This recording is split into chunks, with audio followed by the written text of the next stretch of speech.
Before sunrise, when the world is still wrapped in a veil of quiet, she walked barefoot to the kitchen, not to boil water, not to start the day, but to reach for something older than memory, a small ceramic bowl with a faded lotus at the bottom.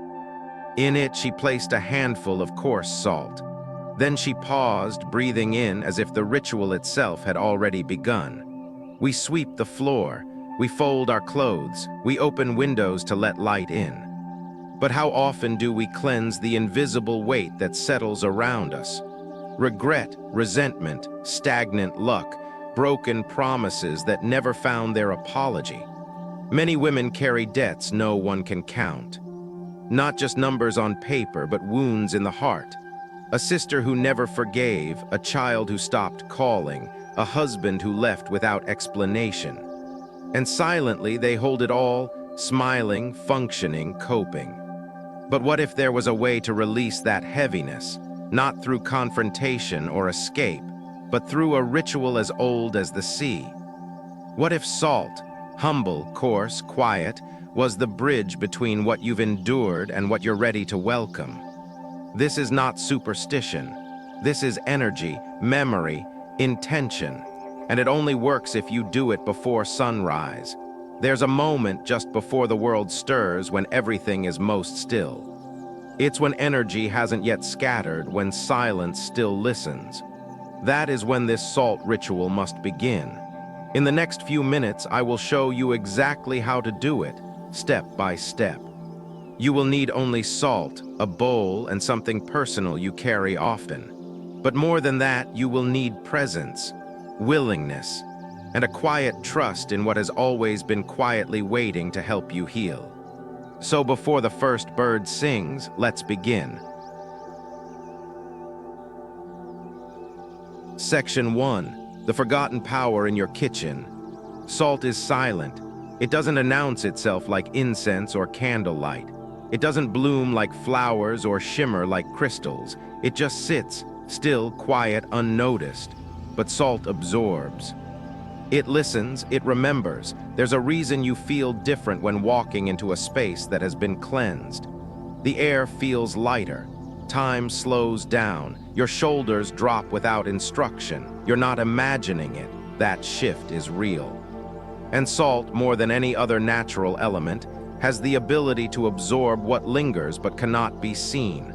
Resentment, tension, bitterness, silent grief.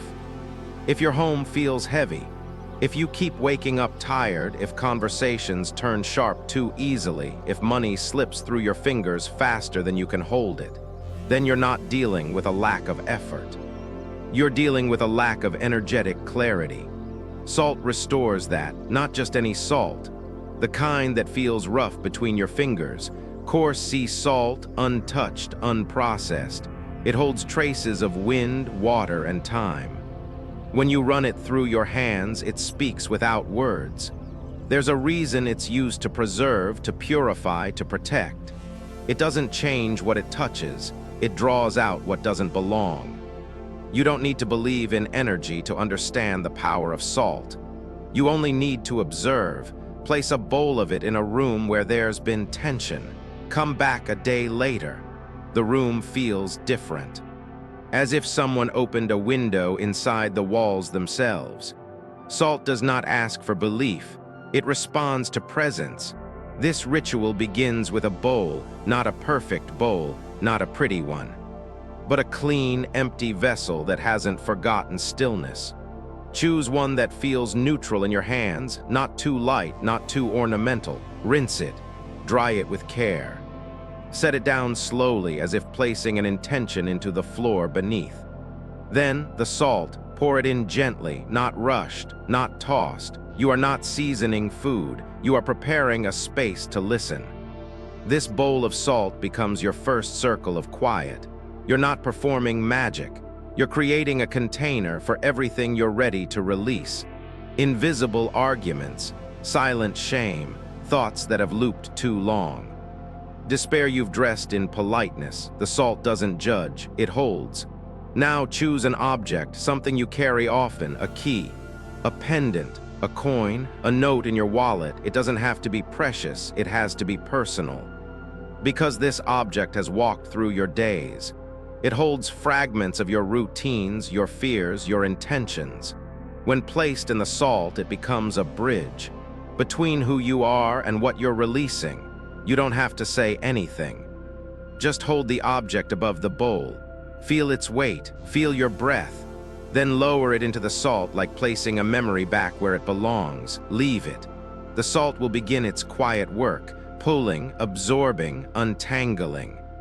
Don't expect fireworks, don't look for proof. This is not a performance, it's a realignment. Energy shifts like water, it changes course when you stop blocking it. People often ask, how will I know it's working? You'll breathe easier. That's the first sign. Then small changes. A phone call that resolves a long-standing tension. Money arriving through unexpected channels.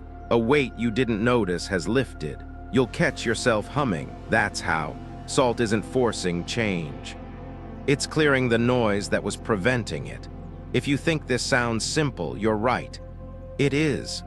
But it's the kind of simple most people overlook because they're waiting for something bigger, louder, more dramatic. True healing is rarely loud. It's subtle, almost invisible, like salt dissolving in water. You don't see the moment it happens. You only taste the difference. This is why the ritual matters, not because salt is mystical, but because you are. Because your presence, when focused, gentle, willing, activates what salt alone cannot do. Salt by itself absorbs, but salt plus intention plus timing, that transforms. You don't have to believe every word. You only have to try it once, with sincerity, not skepticism. Let the salt show you. Let the stillness surprise you. Place the bowl near the entrance of your home, or in the corner of a room where the light rarely reaches. Energy pools in those places. Dust isn't the only thing that settles. And just like you sweep the floor, this salt will sweep the space you forgot to touch. Keep the bowl there for 3 days, then take it up. But don't throw the salt in the trash. It now carries what you've released, and what you've released deserves reverence. We'll talk about where to take it later. For now, trust this, there is power in what you've just done, quiet power. The kind that moves mountains silently from the inside out. Salt listens. Salt clears. Salt makes room. And maybe, just maybe, by tomorrow morning, you'll feel like there's finally enough room in your life again for something new to arrive.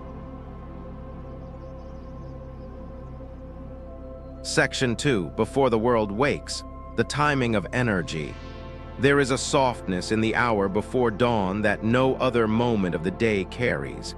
It's not just silence, it's a particular kind of silence. One that wraps around the house like breath held just before a prayer. The air hasn't yet filled with noise, decisions, demands. The world is still sleeping, and in that pause everything becomes more available. This is the hour when energy listens most closely. It's not about superstition. It's not about fear or belief. It's about stillness. Energy, like water, needs calm to reflect clearly. And before the world wakes, your intentions aren't interrupted by busyness. Your doubts haven't had time to rise. There is no clutter in your chest yet, just possibility. Most people rush into the day. Wake up, check a screen, make coffee, plan. But when you do that, your energy rushes too. It doesn't have time to settle, it scatters. You begin in reaction instead of creation. And the ritual, this quiet, salt-filled act of realignment, requires presence, not pressure. That's why this can only be done before sunrise. It's not just poetic, it's practical. At that time, the house still remembers sleep. Even the walls are slower to echo. The temperature of everything is slightly cooler, like the earth is holding its breath. Your body is also in transition, not yet caught in the rhythm of performance, still soft, still close to dreaming. That's when you can access the parts of yourself that are usually buried. Your fears, your hopes, your tiredness, your readiness.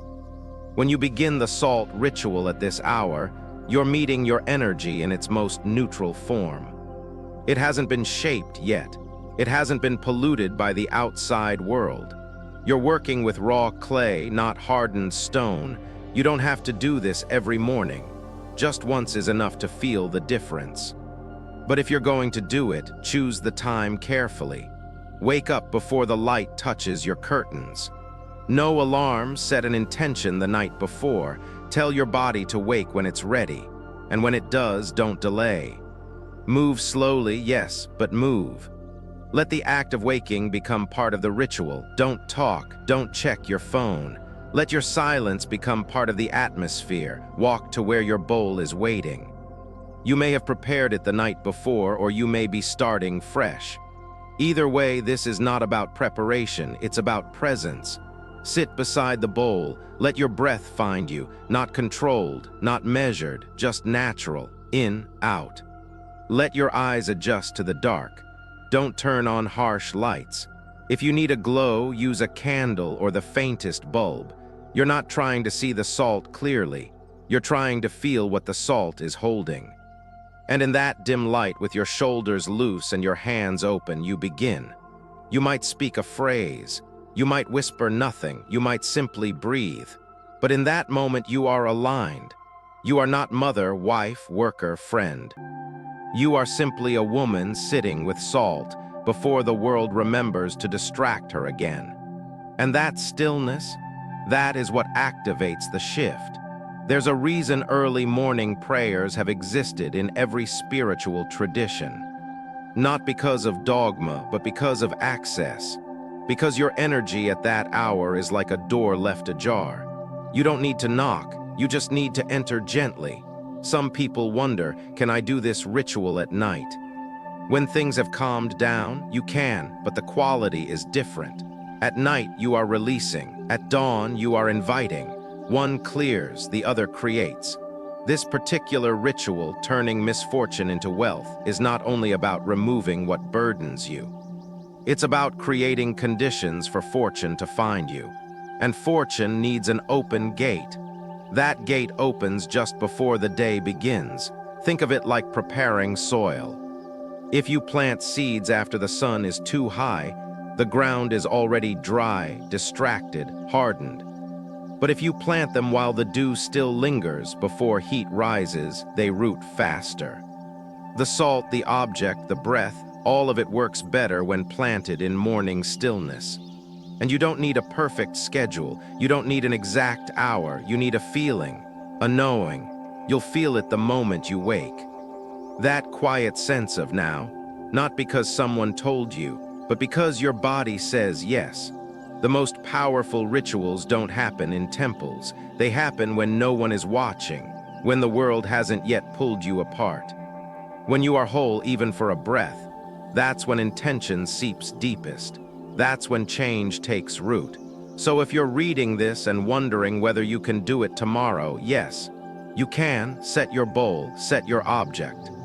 And more than anything, set your willingness. When the morning comes, before the first bus passes, before anyone says your name, before you scroll through other people's thoughts, sit. Not to escape the day, but to create it. Section 3, the personal object, bridging seen and unseen. You carry it every day. In your bag, on your finger, in your pocket, a key, a ring, a folded note, a pendant worn thin from years of quiet contact.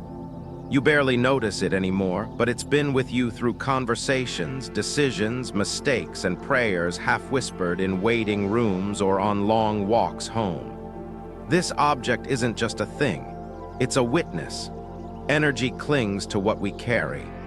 Objects absorb the friction of our routines, our worries, our repetition, our longing.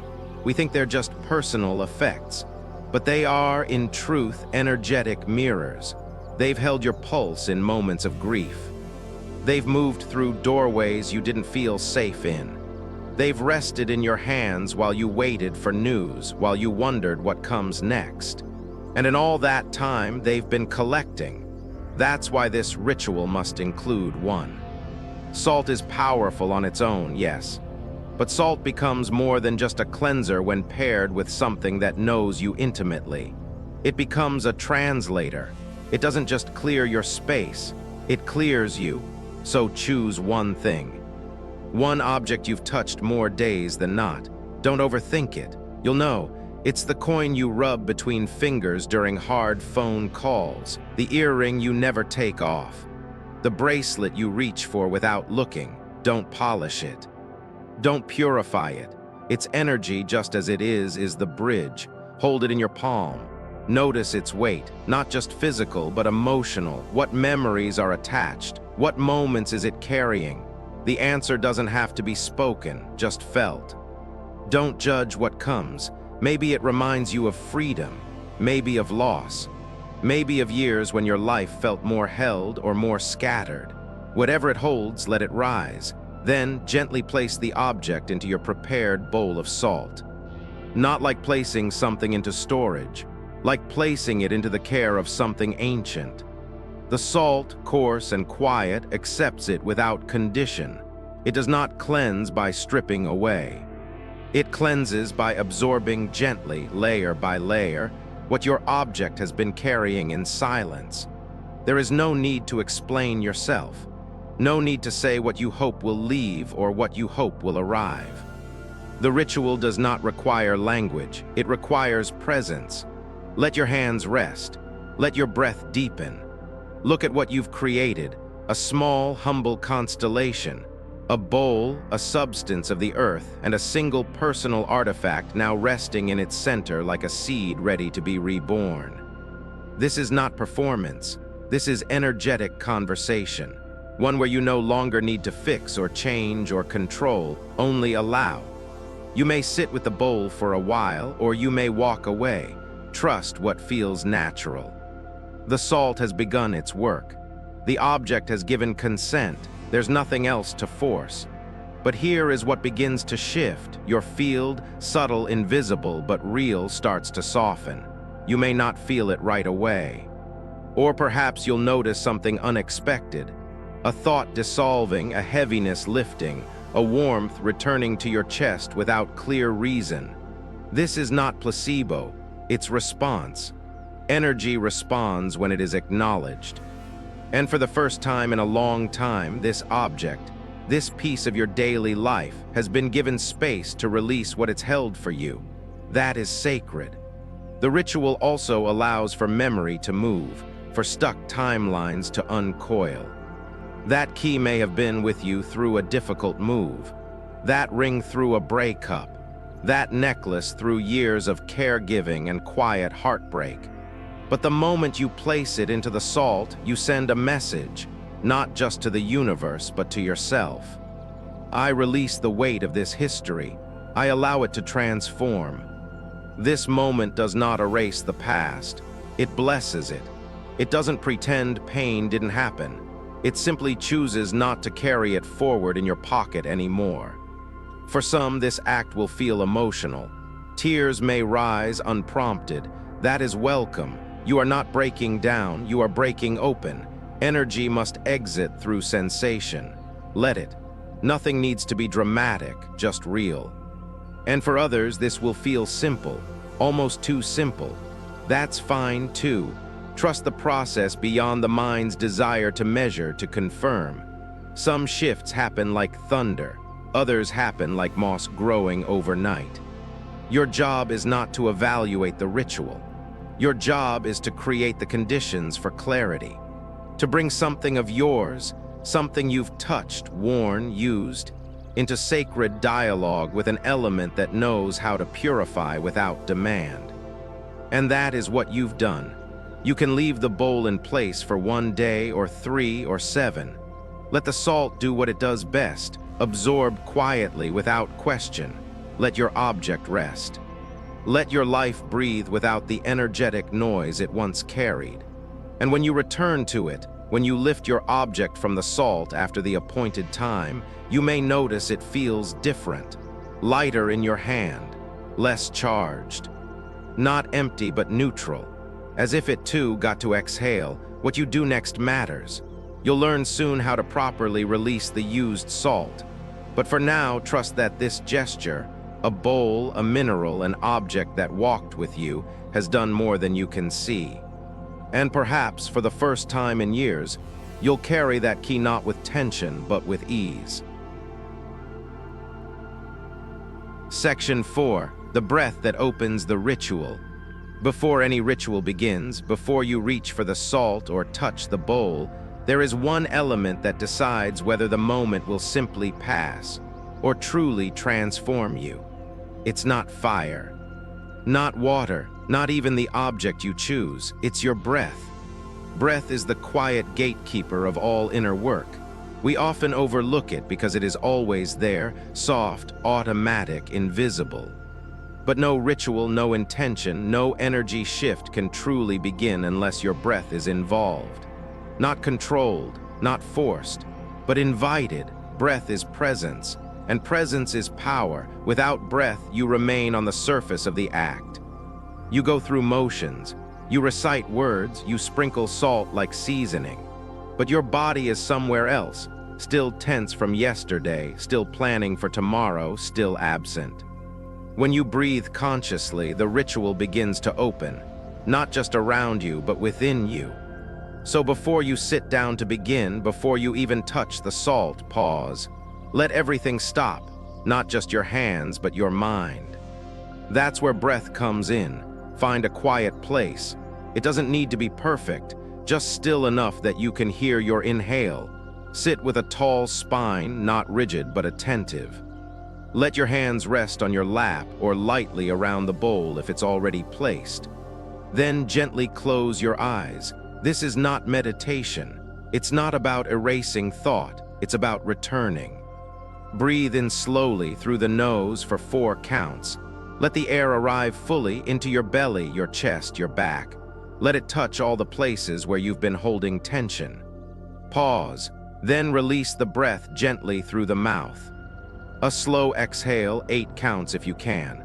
Let it go as if setting something down. No force, no drama, just ease. Repeat this at least 3 times. With every inhale, imagine drawing in clarity. A new possibility, light. With every exhale, release what no longer fits. Shame, tightness. That silent worry sitting in your stomach. Let the salt near you listen as if it too is breathing. You may notice something strange. The moment you breathe like this, your heart rate slows, your shoulders soften, your senses sharpen. The bowl seems more present. Even the light in the room feels different. That's not coincidence. It's alignment. Your breath is not just oxygen. It's signal. It tells your body, I am here now, I am safe. I am ready to release. In ancient practices, ones we've forgotten because they weren't written down, every act of cleansing began with breath. Not because it was a spiritual rule, but because it works. When you breathe with intention, you awaken the nervous system's ability to let go. The energy field begins to shift. The subconscious, normally guarded, relaxes its grip. You don't have to know exactly what you're letting go of. The breath knows. You don't have to find the words for the heaviness in your chest. The exhale knows. You only have to be willing to sit and feel. This is where the ritual truly begins. Not with movement, but with stillness. Not with incense, but with attention. You don't need to aim for perfection. You don't need a strict rhythm. You don't need to fight with distraction. The beauty of breath is that it always brings you back. Even if your mind wanders, the breath invites you home again and again. If you wish, after your 3rd breath, place one hand gently over your chest. The other can stay open near the salt. Feel your body as it is, warm, imperfect, alive. You have arrived. Some people cry here, some smile without reason, some feel nothing at all. All of that is welcome. Stay in this space for a few minutes. You don't have to think, you don't have to speak. Let your breath be the only movement. Let it create the silence that everything else will grow from. Because what's coming next, the whisper, the salt, the release, needs a container. That container is not the bowl, it's your breath. It is what holds the ritual together when your mind tries to rush. when your doubts try to return, when your habits want to turn the sacred into the mechanical. Keep returning. Each time you breathe with presence, you open a door. Each time you exhale fully, you release something you didn't even know you were gripping. And when you feel that shift, that drop into stillness, that inner quiet, you'll know the salt is ready. The space is ready. You are ready. Only then begin. Pick up the salt, say the words, make the gesture, because now your energy is listening. Now what you say will land, what you touch will absorb, what you let go of will truly leave. And if at any point during the ritual you feel distracted, tight, scattered, unsure, return to the breath. Inhale fully, exhale completely, not to fix yourself, but to remember you are already whole. The ritual doesn't work because it's complicated. It works because it is done with breath, because breath means you've arrived, because breath is the first agreement between your body and your spirit that you are willing to change. And when you honor your breath, every part of your life begins to listen. Section 5, the Salt Blessing Whisper. Words carry weight, not the kind you can measure with your hands, but the kind that stays long after it's spoken. Some words have wounded you years ago, yet they still echo. Others were whispered in love and gave you courage when you didn't think you had any left. This is why the words you choose in ritual matter, not because they're magical in themselves, but because they focus the mind, direct the heart, and open energy to move. Salt on its own is powerful, but when combined with voice, your voice, it becomes alive. That is the moment salt becomes more than mineral, it becomes message. And this message, this whisper, does not need to be loud. In fact, the softer you say it, the deeper it goes. You are not commanding the universe. You are aligning with it. You are not shouting your needs. You are stating them clearly, respectfully, and with trust. Once you have breathed, once you have sat, once your personal object is resting inside the salt and your body has softened into stillness, then it is time to speak. The whisper begins with presence. You do not need to memorize. You do not need to perform. All you need is truth. You may use these words if they resonate. Salt of earth, cradle my losses. Bring home what is mine. Carry away what no longer feeds me. Say it slowly, like you mean every syllable, like it's the first honest thing you've said all week. You can speak it once or 3 times, but between each repetition, pause, let the silence absorb what you just offered, feel the air shift. Notice your chest rise, your spine settle, your thoughts loosen. You are not casting a spell. You are giving shape to longing. And longing, when named aloud with care, becomes movement. This whisper is not just for the salt, it's for you. It's for every part of you that has waited too long for someone else to fix things. It's for the parts that believed healing had to be hard, that only struggle would be honored. This moment tells a different story. This is gentle reclamation. You are not asking for miracles. You are calling your energy back home.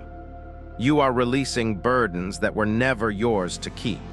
You are making peace with the invisible, and in doing so, you're making space for what was blocked to flow again. Some people feel silly saying the words. That's okay. Say them anyway. Say them in a whisper. Say them with a tear in your throat. Say them even if you don't know whether you believe them yet. Because here, what matters, your voice is vibration. And vibration changes matter. Your vocal cords, your breath, your intention, all of them shape the field around you. When you whisper these words over salt, you are not speaking into the air.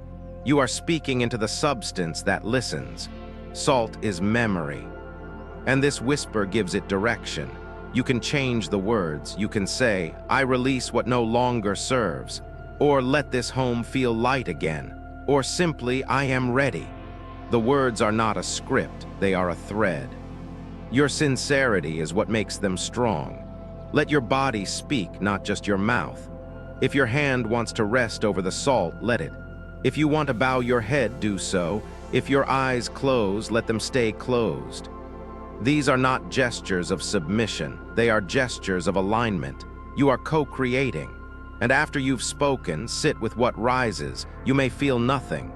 You may feel a wave of warmth or tears or sudden quiet. Do not chase the feeling. Do not analyze, just stay. Let the whisper land. Let the silence after it do its work. In ritual, what happens after the word is just as important as the word itself. This pause is where the seed sinks into the soil. This is where the universe responds, not in a flash of light, but in a subtle shift that continues long after you stand up and move on. There's no need to explain this to anyone. This moment is between you, your breath, your salt, and the unseen forces that weave through your days whether you acknowledge them or not. You have spoken, you have asked clearly, you have released softly, and now you trust, leave the bowl. Walk away slowly. Let the ritual breathe without your supervision. Like a letter placed in the post, you do not follow it to ensure it arrives. You trust the system you've entered. You trust the salt. You trust the whisper. You trust that the energy you've poured into those few simple words will find its way into the threads of your life, reweaving what had unraveled, returning what had wandered, dissolving what had overstayed. You have begun something. Not with noise, not with force, but with salt and breath and a whisper carried on still air. This is how the old ways work, quietly, deeply, lastingly. And now the salt is holding your words. Let it. Section 6, where the salt goes after it knows your secrets.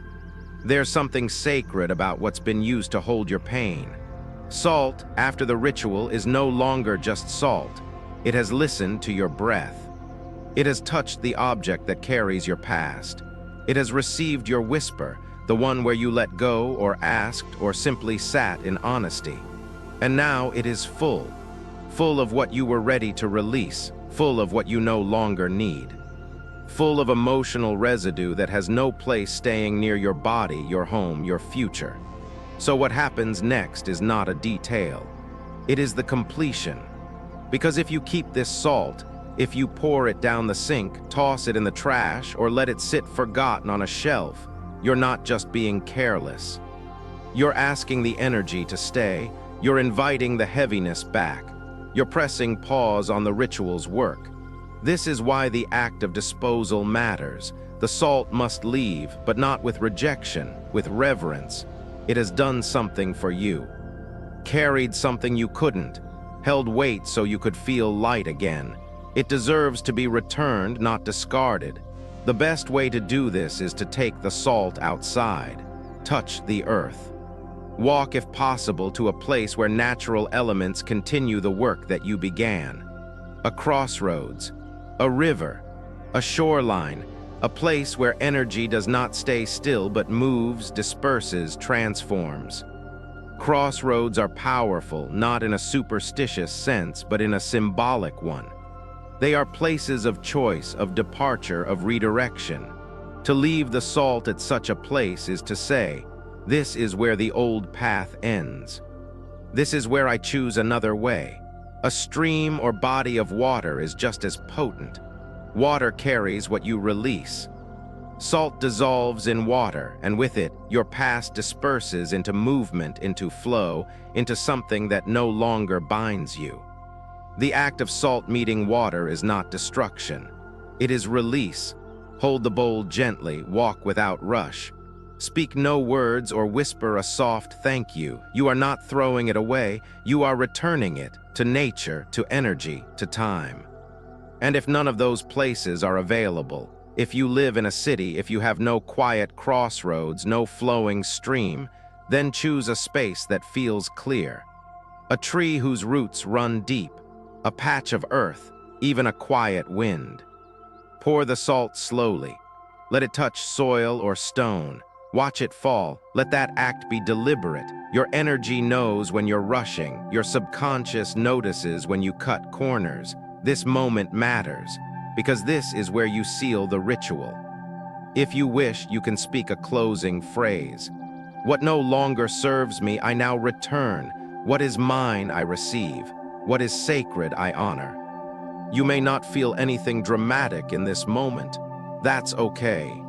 The ritual doesn't end with emotion. It ends with action, and once the salt is gone, the space it held becomes available again.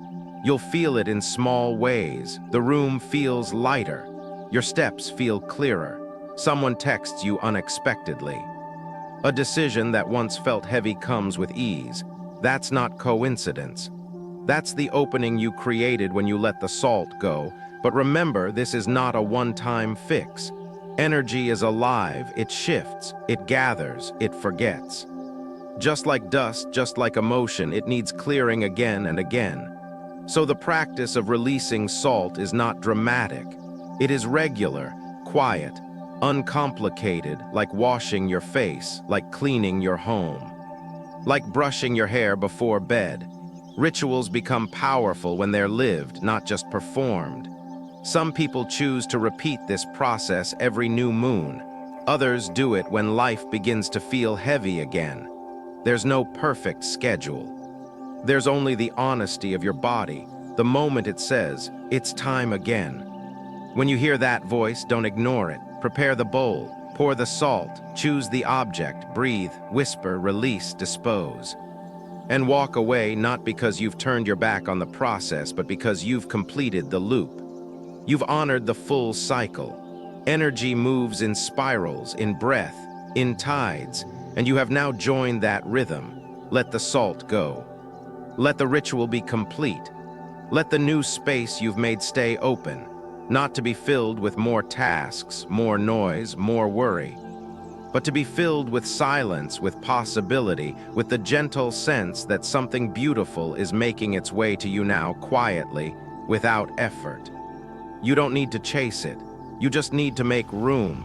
And the salt, after holding your secrets, has done exactly that. Section 7. The leaf that watches over you, bay leaf ritual. There's something profoundly quiet about a single leaf. It doesn't shout, it doesn't shimmer, it doesn't bloom or wither with drama. It simply is a quiet green witness to time, to weather, to wine. And yet within its simple shape, it carries the essence of protection, clarity, and transformation. Bay leaf. Used in kitchens, forgotten in spice racks, dropped into soup without a second thought. But in energy work, this unassuming leaf becomes something more. A sentinel, a shield, a seal of intention. Where salt draws things in, cleansing, absorbing, releasing, the bay leaf stands watch. It holds the boundary. It says, nothing harmful may pass, only what aligns may enter. This is why it becomes the next step in your ritual. After the salt has done its work, after it has held your secrets, after it has been returned to the earth or to the water, a space opens. And that space, like a freshly cleaned room, needs to be protected. Otherwise, anything can walk in. You wouldn't leave your front door wide open after sweeping the floor. In the same way, energy needs closure. Not with fear, but with quiet guardianship. This is where the bay leaf comes in. You'll need just one. Dried, whole, unbroken. The more intact the leaf, the stronger its message. You can hold it in your hand and feel its texture, papery, crisp, but strong.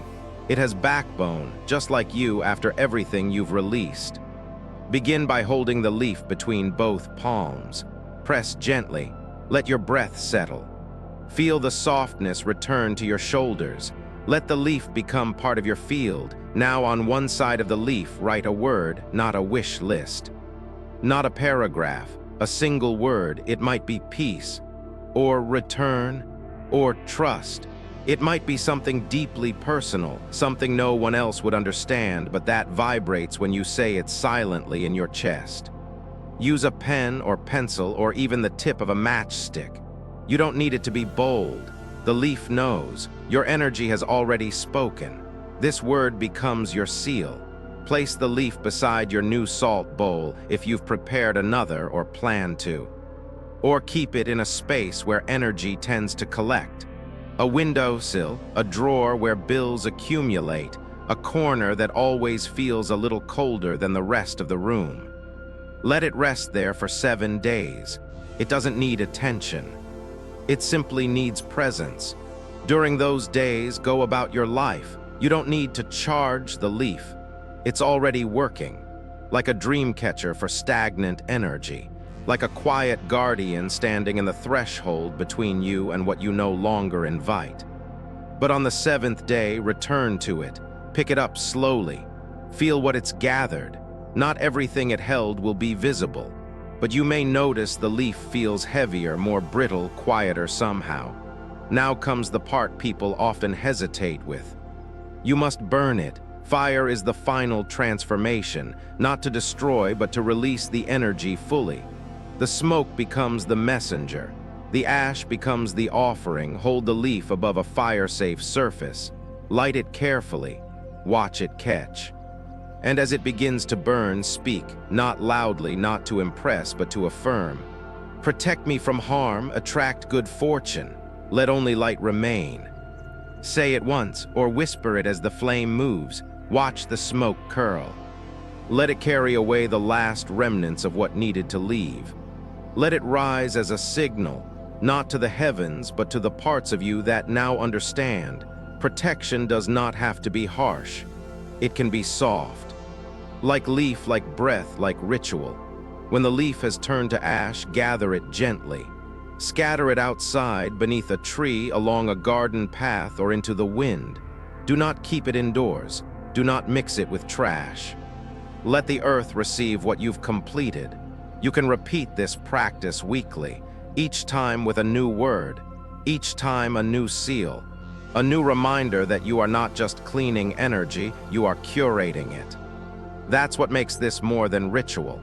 It becomes relationship, between you and the unseen, between you and intention, between the leaf and the life you are choosing quietly over and over again. This small act, writing, watching, releasing, will stay with you.